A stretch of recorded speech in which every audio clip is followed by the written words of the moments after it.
सोनिया गांधी ने कहा कि देश को धार्मिक आधार पर बांटने की कोशिश की जा रही है। जवाहरलाल नेहरू सहित हमारे नेताओं के नाम को खराब किया जा रहा है। महात्मा गांधी के हत्यारों का गुणगान किया जा रहा है, जांच एजेंसियों का दुरुपयोग किया जा रहा है और लगातार विपक्षी नेताओं को निशाना बनाया जा रहा है। लोकतंत्र में संस्थाओं को खत्म भी किया जा रहा है। सोनिया गांधी ने कहा कि पार्टी ने नेताओं को बहुत कुछ दिया है, अब पार्टी का कर्ज उतारने का समय है। हम जब चिंतन शिविर से निकलेंगे तो एक नए आत्मविश्वास के साथ में नए संकल्प के साथ जनता के बीच जाएंगे। तो वहीं मुख्यमंत्री गहलोत ने कहा कि राजस्थान की धरती पर सभी का स्वागत है। हमारे लिए ये सौभाग्य की बात है कि सोनिया गांधी और राहुल गांधी ने राजस्थान को चुना। देश की राजनीति में नई शुरुआत होने जा रही है।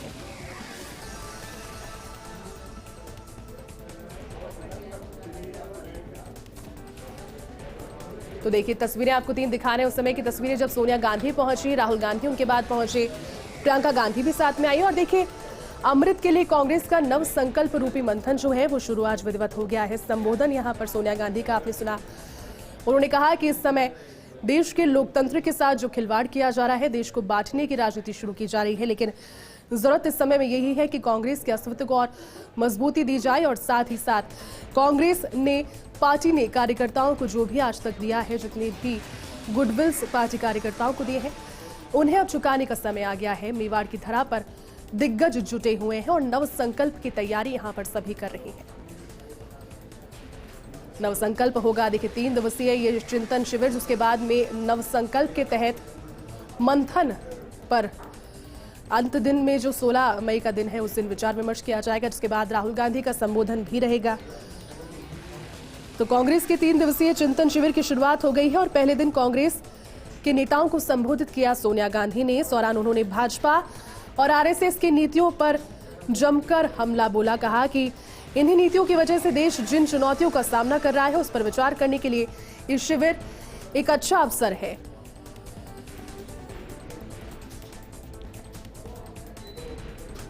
और देखिए जिस तरीके से सीडब्ल्यूसी की मीटिंग में, कांग्रेस वर्किंग कमेटी की मीटिंग में उन्होंने इस बात का जिक्र किया था कि पार्टी ने बहुत कुछ दिया है, अब समय आ गया है पार्टी के कर्ज को उतारने का।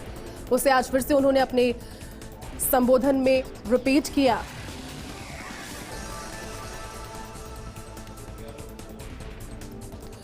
और चलिए अधिक जानकारी के साथ सहयोगी अदिति इस वक्त हमारे साथ में उदयपुर से लाइव बनी हुई। अदिति, देखिए संबोधन सुना यहाँ पर सभी का और संबोधनों के साथ में विधिवत आगाज इस संकल्प शिविर का हो गया।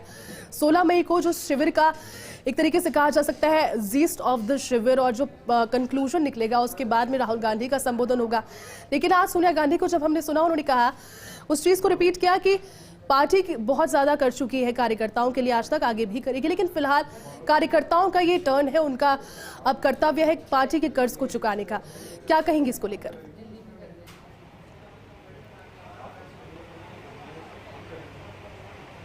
देखिए साफ कहना था और ये तभी हो पाता है जब सोनिया गांधी अपना माइंड मेकअप पूरी तरीके से बना चुकी हैं। सोनिया गांधी ने पूरे अपने जीवन कार्यकाल में कांग्रेस को पहले खत्म, फिर वापस से अपने पीक पर और आज स्थिति पे जहाँ पे वो सबसे लोएस्ट, सबसे कमज़ोर स्थिति में कांग्रेस है, वहाँ पर देख रही हैं।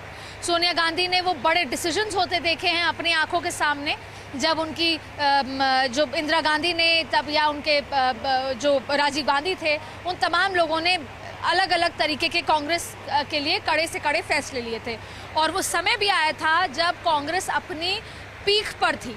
आज जब सोनिया गांधी है तो राष्ट्रीय अध्यक्ष था, लेकिन उनके कहे मुताबिक ना तो पार्टी उस तरीके से चल पा रही है और ना पार्टी में उस तरीके की भावना है, चाहे पार्टी के प्रति या फिर उस तरीके से जो काम करना चाहिए। लेकिन सवाल ये है कि आज सोनिया गांधी ने 3 बड़ी बातें कही। पहला, उन्होंने कहा कि पार्टी से बहुत कुछ लिया है, अब कर्ज चुकाने का मौका है। ये हर उस एक व्यक्ति के लिए है जो बहुत लंबे समय से पार्टी के साथ जुड़ा है या पार्टी में अलग अलग पदों पर आए, चाहे वो युवा भी है। दूसरी बड़ी बात है कि सोनिया गांधी ने कहा कि मैं इससे ज़्यादा अब और कुछ नहीं कह सकती, क्योंकि उससे पहले उन्होंने ये कहा कि अब इस तरह की स्थिति में बहुत कड़े फैसले भी लेने होंगे और जल्द ही वो फैसले नजर भी आएंगे। 3 दिवसीय ये चिंतन मनन चल रहा है। उम्मीद यही है कि इस चिंतन मनन के बाद 15 तारीख के बाद वाली कांग्रेस में परिवर्तन भी दिखेगा। और दूसरी बड़ी बात है कि 15 तारीख को होने वाली CWC की बैठक में कड़े और बेहद बड़े अमूल चूल परिवर्तन भी नजर आने की उम्मीद है। हमारे साथ योगेश जी मौजूद हैं। योगेश जी, जब से सोनिया गांधी का अभिभाषण हुआ है, एक ही सवाल हर जगह है कि सोनिया गांधी ने जब ये कहा कि पार्टी ने बहुत कुछ दिया है, पार्टी का कर्ज उतारे, और दूसरा उन्होंने कहा कि जिस स्थिति में है पार्टी, अब बड़े फैसले लेने होंगे, इससे ज़्यादा मैं कुछ नहीं कह सकती। क्या मानना है सोनिया गांधी का इन बयानों से? देखिए, सबसे बड़ी बात तो यही है जो आपने बोला अदिति, कि अब सोनिया गांधी, क्योंकि संकट काल जब भी आता है कांग्रेस के अंदर, तब सोनिया गांधी को ही आगे आना पड़ता है। अब सोनिया गांधी ही आगे आई है, और अब क्योंकि पूरी पार्टी एक ही नाम पर एक रहती है, और वो सोनिया गांधी का नाम है। चाहे वो युवा वर्ग के नेता हों, चाहे वो अनुभवी और वरिष्ठ वर्ग के नेता हों। अब सवाल ये उठता है कब तक सोनिया गांधी ही एक रख पाएंगी। तो अब खुलकर बात रखने की बात उन्होंने कही कि सब अपने खुलकर बात रखें, किसी की बात का बुरा नहीं माना जाएगा, किसी की बात को अन्यथा नहीं लिया जाएगा, लेकिन पार्टी की एकता ये ज़रूरी है, मजबूती ज़रूरी है। बाहर कोई बात आप पार्टी के विचार मंच पर बोलें, बाहर उसको किसी भी तरह से पार्टी का नुकसान नहीं हो, ऐसा काम नहीं करें। योगेश जी, ऐसा तो कई बार मैसेज दिया है सोनिया गांधी ने। जब G23 का लेटर आउट हुआ था, तब भी सोनिया गांधी ने कहा था कि घर के अंदर बात की जाए, मीडिया से नहीं। अभी राहुल गांधी ने तेलंगाना में कहा कि पार्टी में अगर कोई नाराज़गी है तो घर के अंदर बात हो, बाहर नहीं। कब तक कहते रहेंगे? दीदी, जो मेरे को एक कोई सोर्स से खबर जो मिल रही है कि एक मार्गदर्शक मंडल बनाया जाएगा। वो मार्गदर्शक मंडल पार्टी को रिफाइंड और पार्टी को रिवाइव और पार्टी में जोश भरना का काम आगे करेगा। वो मार्गदर्शक मंडल में नए पुराने अनुभवी नेताओं की एक लिमिटेड टोली होगी। वो लिमिटेड टोली इस चिंतन शिविर के बाद या यहीं पर उसको एक शेप दी जाएगी, और उसके बाद वो जो मार्गदर्शक मंडल होगा वो कांग्रेस की मजबूती का आगे तक का, और जो भी फैसले अब संगठन में बदलाव के भी होंगे, वो उस मार्गदर्शक मंडल से पूछ के लिए जाएंगे या उस मार्गदर्शक मंडल के सुझाव के बाद लिए जाएंगे। चाहे वो राष्ट्रीय अध्यक्ष कौन बने उसको लेकर, चाहे वो किस तरह से अखिल भारतीय कांग्रेस कमेटी के अंदर पदाधिकारियों का निर्माण करना है, फ्रंटल ऑर्गेनाइजेशन को भरना है, और जो भी नए एक जो सबसे बड़ी बात एक जो सामने आई है एक और, कि आपको ध्यान होगा कि एक ज़माने में ट्रेनिंग कैंप्स कांग्रेस के होते थे, कोऑर्डिनेटर्स के, वो बीच में वो परिपाटी कांग्रेस की खत्म हो। उस कोऑर्डिनेटर्स कैंप से कांग्रेस के अंदर कई बड़े चेहरे निकल कर सामने आए, जो आज भी, चाहे अशोक गहलोत भी उसी कैंप से निकले हुए नेता है, गुलाम नबी आज़ाद हैं।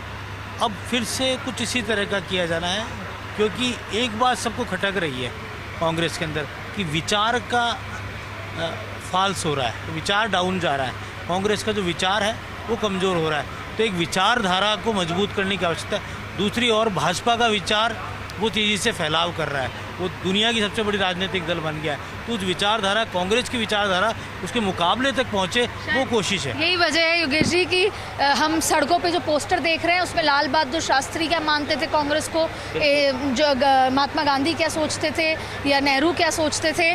तो वापस इतिहास में कांग्रेस जा रही है, और जो इतिहास उन्होंने बनाया है उसको वापस लेना चाहती है। जी।